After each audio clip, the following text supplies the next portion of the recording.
देवेंद्र फडणवीस पहुंच चुके हैं और इसी के साथ बड़ी तस्वीर, राज्यपाल भी वहां पर पहुंच चुके हैं, एकनाथ शिंदे पहुंच चुके हैं, देवेंद्र फडणवीस पहुंच चुके हैं। देवा भाऊ के नाम से जाने जाते हैं देवेंद्र फडणवीस। देखिए, और ये शोर भी सुनिए, शोर बहुत महत्वपूर्ण है। हर कोई स्वागत कर रहा है देवा भाऊ का। और जब चुनाव शुरू हुए थे तो देवा भाऊ पर एक गाना पूरा बनाया गया था। देवेंद्र फडणवीस से देवा भाऊ का जो सफर है बहुत महत्वपूर्ण है देवेंद्र फडणवीस के लिए। कितने दांव पेच यहां पर उनकी ओर से आजमाए गए। और राज्यपाल की तस्वीर भी आप देखिए, दोनों डिप्टी सीएम भी इस वक्त पहुंच चुके हैं। अजीत पवार, एकनाथ शिंदे और देवेंद्र फडणवीस की तस्वीर। और कुछ देर बाद यहां पर अब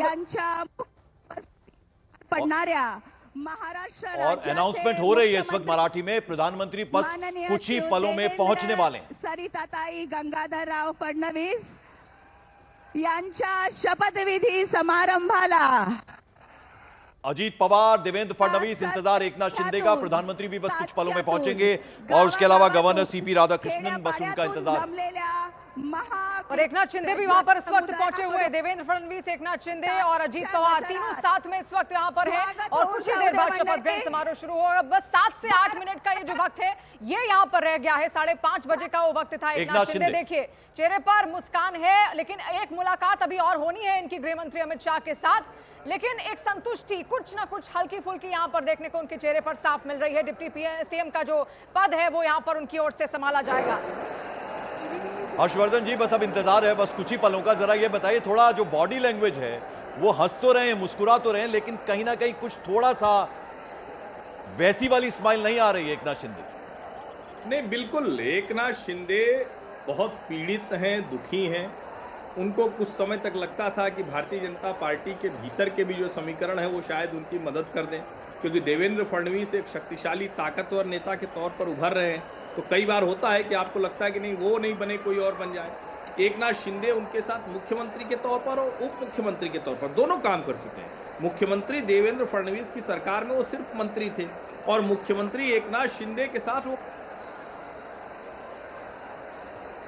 बिल्कुल। तो बस अब इंतजार है गवर्नर का, उसके अलावा प्रधानमंत्री नरेंद्र मोदी, और जो जानकारी मिल रही है बस पहुंचने ही वाले हैं, कुछ ही पलों में पहुंचेंगे। और 5:30 बजने में अब बस कुछ ही वक्त बाकी है। और ये देख रहे हैं आप, CM Devendra Fadnavis, 2 deputy CM Ajit Pawar और एकनाथ शिंदे तीनों मंच पर इस वक्त विराजमान है। कई जानी मानी हस्तियां अलग अलग फील्ड से, वो चाहे म्यूजिक हो, वो चाहे फिल्म इंडस्ट्री हो, स्पोर्ट्स हो, इंडस्ट्रियलिस्ट हो, सब इस वक्त आजाद मैदान में मौजूद हैं। ये आप तस्वीरों में देखिए, एकनाथ शिंदे, साथ ही साथ अजीत पवार, देवेंद्र फडणवीस, तीनों नेता महाराष्ट्र अगले 5 साल के लिए जिन्हें चलाना है, जिनके ऊपर जिम्मेदारी है, वो इस वक्त एक ही मंच पर नजर आ रहे हैं।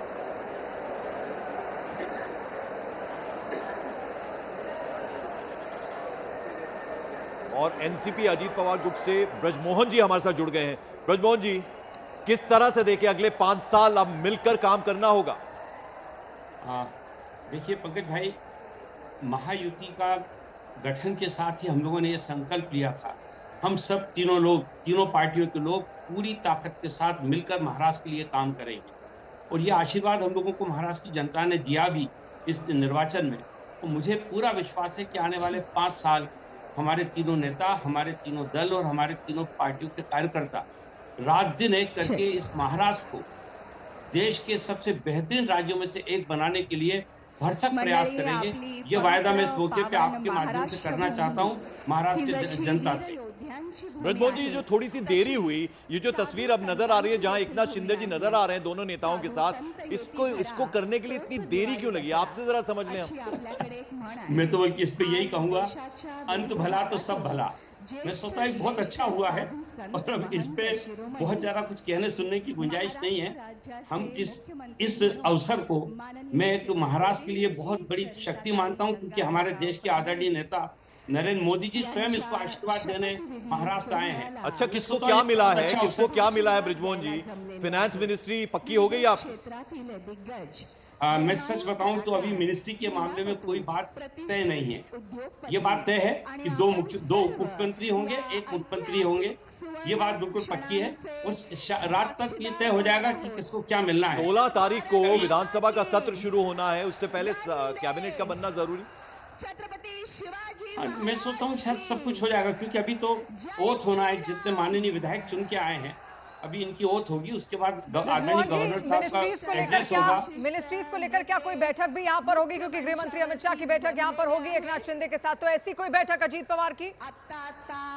देखिए, जब राजनीतिक लोग मिलते हैं तो चर्चा तो हर बिंदु पे होती है, तभी ये कहना बहुत मेरे लिए, चूंकि मेरी खुद वहाँ की उपस्थिति नहीं है, इसलिए ये कहना कठिन है कि किन मुद्दों पे चर्चा होगी। लेकिन नेचुरल है कि मंत्रिमंडल के गठन को लेकर, मंत्रिमंडल के विभागों को लेकर, इन सारी बातों पर तो चर्चा होनी है। बिल्कुल, तस्वीरें दिख रही है मोहन यादव राजस्थान के, जो माफ कीजिएगा, ये अभी तस्वीरों में मध्य प्रदेश के सीएम नजर आ रहे हैं मोहन यादव, और तस्वीरों में दिख रहा है आपको कि वो सब नेताओं से मिलते हुए मोहन यादव मध्य प्रदेश के सीएम, पहले उन्होंने मुलाकात की एकनाथ शिंदे से, फिर अजीत पवार से, देवेंद्र फडणवीस और आगे जो तमाम बड़े नेता बैठे हैं उनसे मुलाकात करते हुए। तो आपको बता दें, ये एक ऐसा मंच है जिसमें तमाम दिग्गज बीजेपी एनडीए शासित प्रदेशों के मुख्यमंत्री नीतीश कुमार भी वहां पर मौजूद हैं। उसके अलावा योगी आदित्यनाथ वो हों या फिर चाहे पुष्कर सिंह धामी हो, उत्तराखंड के सीएम, ओडिशा के मुख्यमंत्री हों, सब मुख्यमंत्री इस वक्त, शिवराज सिंह चौहान कृषि मंत्री बैठे दिख रहे हैं, नितिन गडकरी केंद्रीय मंत्री, रामदास आठवले, और साथ ही साथ आप देख रहे हैं निर्मला सीतारमण वित्त मंत्री नजर आ रही हैं, और पीयूष गोयल नजर आ रहे हैं तस्वीरों में, और साथ ही साथ आप देख रहे हैं कि ये जो मंच है, बस अब इंतजार है तो प्रधानमंत्री नरेंद्र मोदी का, जो कि कुछ ही मंच पलों के में अलावा अगर पहुंचेंगे। नीचे बैठे अतिथि की बात की जाए तो वहां पर तमाम बड़ी दिग्गज हस्तियां, तो यहाँ आप देख ही रहे हैं तमाम बड़े सितारे बॉलीवुड के, उसके अलावा जो महिलाएं हैं उनको भी यहाँ पर बुलाया गया है, जो लाडली महिलाएं हैं जिन्होंने बढ़ चढ़कर हिस्सा लिया वोटिंग में और बीजेपी को ये बड़ी जीत यहाँ पर दिलाई, बीजेपी के सहयोगी दलों को यहाँ पर बड़ी जीत दिलाई, वो पहुंच रहे हैं, टिफिन डब्बा वाले लोग पहुंच रहे हैं। इसके अलावा जो किसान हैं उनको भी आमंत्रित किया गया है, जो अपने अपने बैलों को लेकर पहुंच रहे हैं, क्योंकि बैलों को अपने बच्चों की तरह वहां के लोग मानते हैं और उनको पूजा जाता है और किसी के सम्मान में उनको बुलाया भी जाता है। तो ऐसे में तमाम बड़ी हस्तियां इस वक्त आपको दिख रही हैं यहाँ पर। देखिए, बहुत लंबा सफर देवेंद्र फडणवीस ने यहाँ पर तय किया। 22 जुलाई 1970 में नागपुर में उन्होंने जन्म लिया, पिता जनसंघ के सदस्य थे उनके, और साथ साथ 17 साल की उम्र में पिता को उन्होंने खो दिया। बहुत बड़ी जिम्मेदारी फिर उनके कंधों पर आ जाती है और राजनीति की शुरुआत फिर उन्होंने की, और उसके लिए उन्होंने बाकायदा कानून की पढ़ाई की। कानून की पढ़ाई के साथ साथ एमबीए की डिग्री भी उनके पास है, और इसके अलावा जो प्रोजेक्ट मैनेजमेंट का डिप्लोमा है वो भी उनके पास है।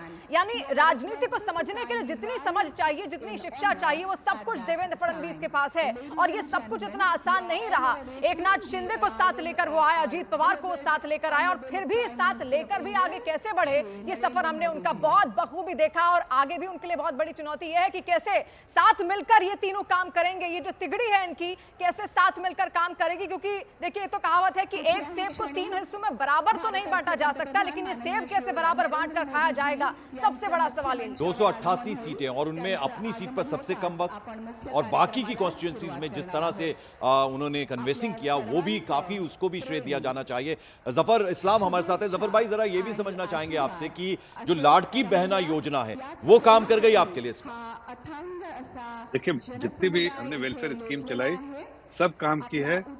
हकीकत यह है कि हमने कोई ये नहीं सोचा कि ये अजीत पवार जी को टिकटें मिली हैं, उनकी टीम लड़ेगी, एनसीपी की टीम लड़ेगी, या फिर एक जफर भाई, मैं तस्वीर हम दर्शकों को दिखा रहे हैं, दोनों साथ बैठे नजर आ रहे हैं, देवेंद्र फडणवीस और अजीत पवार। एकनाथ शिंदे थोड़े अलग बैठे नजर आ रहे हैं। इस देखिए, तस्वीरें बहुत कुछ कहती हैं, बॉडी लैंग्वेज बहुत कुछ कहती है। दोनों मुस्कुरा रहे हैं, वो थोड़ा टेंशन में नजर आ रहे हैं। कैसे समझे, कैसे पढ़े? आप फिर कहेंगे कि मीडिया का काम है ये करना, लेकिन जो दिख रहा है प्रत्यक्ष को प्रमाण क्या? अब देखिए ना, कल आपके चैनल पे हमसे पूछा जा रहा था कि भाई शिंदे जी डिप्टी सीएम क्यों नहीं बन रहे, आज बन रहे हैं। अरे भाई, तो सीधे जफर भाई देखिए, आप उलझाइए मत ना, आप सीधे बताइए। अब जब अजीत पवार ने बीच में कूदकर उन्होंने बोल दिया कि मैं बन रहा हूं, मुझे नहीं पता, मैं तो बन रहा हूं, तो उस टाइम एकनाथ शिंदे भी बोल देते। अब बैठे तो हैं मंच पे, डिप्टी सीएम बनने जा रहे हैं, तो बोलने में क्या दिक्कत है? आपने पूरा वीडियो दिखा दीजिए, यहाँ पर कितना हंसी मजाक का माहौल था। हंसी मजाक पे तो सब कुछ कहा जाता है। अरे भाई, हंसी मजाक जफर भाई देखिए, आप भी समझते हैं इस चीज को। वो हंसी मजाक हुआ क्योंकि वो अजीत पवार ने बात ही ऐसी कर दी। आलात स्थानापन्न झालेला आहात, त्याच जफर भाई, देखिए, हकीकत यह है कि कोई कठिनाई नहीं है। कभी कभी हर लोगों की मैं आपको रोकना चाहूंगा।